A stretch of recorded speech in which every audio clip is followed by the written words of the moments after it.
ஓம் ஸ்ரீ குருபியோ நமக. ஓம் ஸ்ரீ மகா பெரியவா சரணம். வரும் பிப்ரவரி 15ஆம் தேதி ஞாயிற்றுக்கிழமை மகா சிவராத்திரி.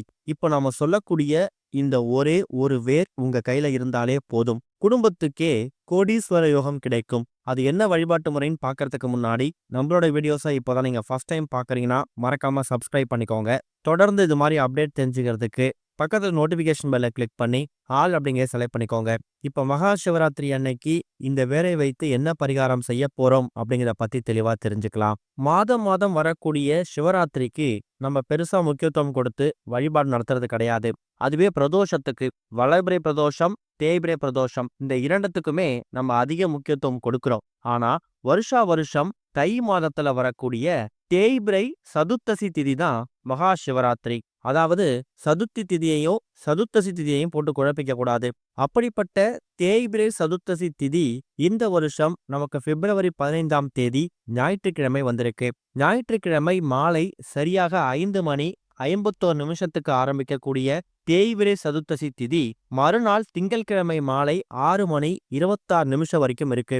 ஆக மொத்தத்துல ஞாயிற்றுக்கிழமை இரவு தான் நம்ம கண் விழிக்கணும். திங்கட்கிழமை அதிகாலை வரைக்கும் 4 கால பூஜைகளையும் பார்த்துட்டு அதுக்கப்புறம் வீட்டுக்கு வந்து பாரணை செய்து உங்க விரதத்தை முடிச்சுக்கலாம். ஒரு சில பேருக்கு விடிய விடிய கண் விழித்து 4 கால பூஜைகளை பார்ப்பதற்கான ஒரு வாய்ப்பு கிடைக்கலாம். இல்ல அதை அவங்க வழக்கமாவே வச்சிருக்கலாம். 4 கால பூஜைகள் அப்படிங்கும்போது 3 மணி நேரங்கள் 3 மணி நேரங்களா 4 பகுதிகளா பிரிப்பாங்க. உதாரணத்துக்கு ஞாயிற்றுக்கிழமை மாலை 5:51 சதுர்த்தசி திதி பிறந்ததுக்கு பிறகு சரியாக 6 மணிலிருந்து 9 மணி வரைக்கும் முதல் கால பூஜையும், அடுத்து 9 மணிலிருந்து நள்ளிரவு 12 வரைக்கும் 2ஆம் கால பூஜையும், அடுத்து 12 மணிலிருந்து அதிகாலை 3 மணி வரைக்கும் 3ஆம் கால பூஜையும், அதிகாலை 3 மணிலிருந்து 6:37 வரைக்கும் 4ஆம் கால பூஜை நடத்தப்படும். இதுல நீங்க எந்த பூஜையில கலந்துக்கிறீங்களோ இல்லையோ, கட்டாயம் 3ஆம் கால பூஜையில கலந்துக்கிறது ரொம்ப விசேஷமா. காரணம், இந்த 3ஆம் கால பூஜை அப்படிங்கிறது நிஷித கால பூஜை அப்படிங்கிற பெயர்ல அழைக்கப்படுகிறது.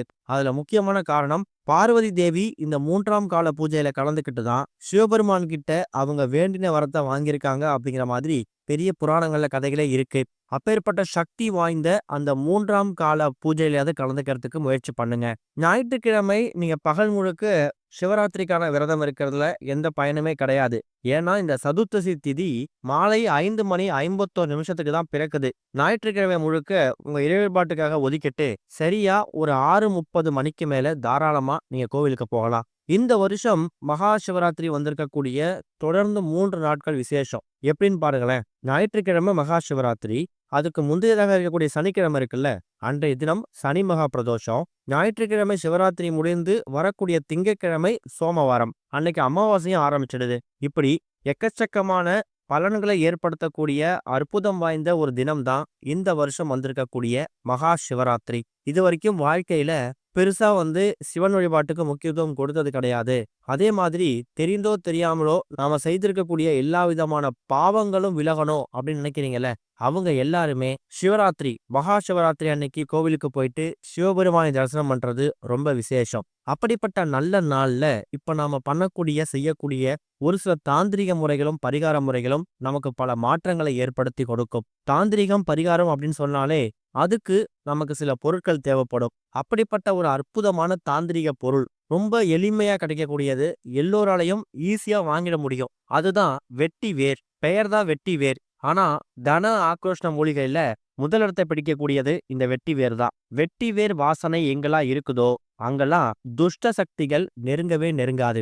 சாதாரணமாக நீங்க கோவிலுக்கு போகும்போது பாருங்களேன், அங்க இருக்கக்கூடிய சுவாமி சிலைகளுக்கு அபிஷேகம் பண்றாங்கல்ல, அப்படி பண்ணக்கூடிய அந்த அபிஷேக தண்ணீர்ல வெட்டி வேரை கலந்து அந்த அபிஷேக தண்ணீரை சுவாமி சிலைகளுக்கு அபிஷேகம் பண்ணுவாங்க. காரணம், வெட்டி வேர் வாசம் இருக்கக்கூடிய இடத்துல தெய்வ கடாட்சம் அதிகமாகும். அதே மாதிரி சிவ வடிவங்கள்ல ஒன்றாக இருக்கக்கூடிய நடராஜர் இருக்காருல்ல, அவருக்கு வெட்டி வேர் மாலை சாத்துறது மூலயமா உடல் சம்பந்தப்பட்ட பிரச்சனைகள்ல தீர்வு கிடைக்குமா.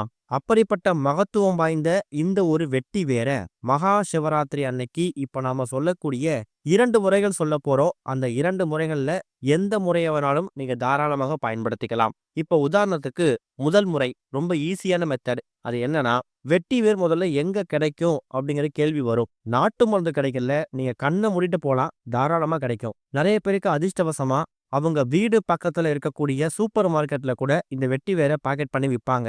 அப்படி இருந்தாலும் வாங்கிக்கலாம். ஆன்லைன்லயும் கிடைக்கும். அந்த வெட்டி வேரை வாங்கிட்டு வந்து அதுல ஒரே ஒரு பகுதிய இப்ப நம்ம சொல்லக்கூடிய இந்த முதல் முறைக்கு பயன்படுத்திக்கோங்க.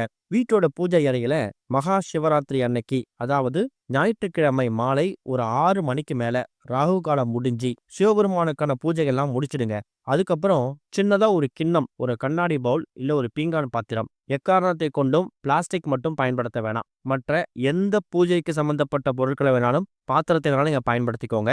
அப்படி நீங்க எடுத்து வைத்திருக்கக்கூடிய அந்த பாத்திரத்துல அந்த பாத்திரம் நிரம்ப அளவுக்கு தண்ணீர் பிடித்து வைத்து, நீங்க தயார் செய்து வைத்திருக்கக்கூடிய அந்த வெட்டி வேர் இருக்குல்ல, அந்த வெட்டி வேர அந்த தண்ணீர்ல நீங்க போட்டு வைக்கணும். போட்டுட்டு இந்த ஒட்டுமொத்த பவுலையும் இந்த ஒட்டுமொத்த அமைப்பையும் சிவபெருமான் பாதத்துல நீங்க வைக்கணும். குறைந்தது அரை மணி நேரம், அதிகபட்சம் 1 மணி நேரம் அந்த வெட்டி வேர் அந்த பவுல் தண்ணீர்ல அப்படியே இருக்கிற மாதிரி பார்த்துக்கோங்க. அதுக்கப்புறமா நீங்க பூஜைகள் பண்றது, தீபதூபம் காமிக்கிறது, நைவேத்தியங்கள் படைக்கிறது, இந்த மாதிரி அன்றாட வேலையெல்லாம் நீங்க பண்ணலாம். அதுக்கப்புறம் உங்க வேலையெல்லாம் முடிச்சுட்டு இரவு தூங்க போறதுக்கு முன்னாடி சரியாக ஒரு 8 மணி 9 மணி அந்த நேரத்துல பவுல்ல போட்டு வைத்திருக்கீங்கல்ல இந்த தண்ணீரோட வெட்டி வேற, அந்த பவுலை அப்படியே எடுத்துட்டு உங்க வீடு முழுக்க அந்த தண்ணீரை தெளித்து விடணும். எப்படி வீட்டுல வந்து அந்த கும்பாபிஷேக தண்ணீர் இல்ல ஏதாவது ராமேஸ்வரம் மாதிரியான புனித யாத்திரை போயிட்டு வரும்போது தண்ணீர் வீடு முழுக்க தெளித்து விடுவீங்க. அதே மாதிரி இந்த வெட்டி வேரையில எடுத்து மாவேலை தெளிக்கிற மாதிரி அந்த வெட்டி வேராலையே எடுத்து அந்த தண்ணீரை உங்க வீடு முழுக்க எல்லா இடத்தையும் தெளிச்சு விடணும். இது மூலியமா வீட்டுல இதுவரைக்கும் பிடித்திருந்த எல்லா விதமான கெட்ட சக்திகளும் நீங்கிடும். துர்சக்திகள் விரட்டி அடிக்கப்படும். இது வந்து முதல் மெத்தடு, அதாவது முதல் முறை.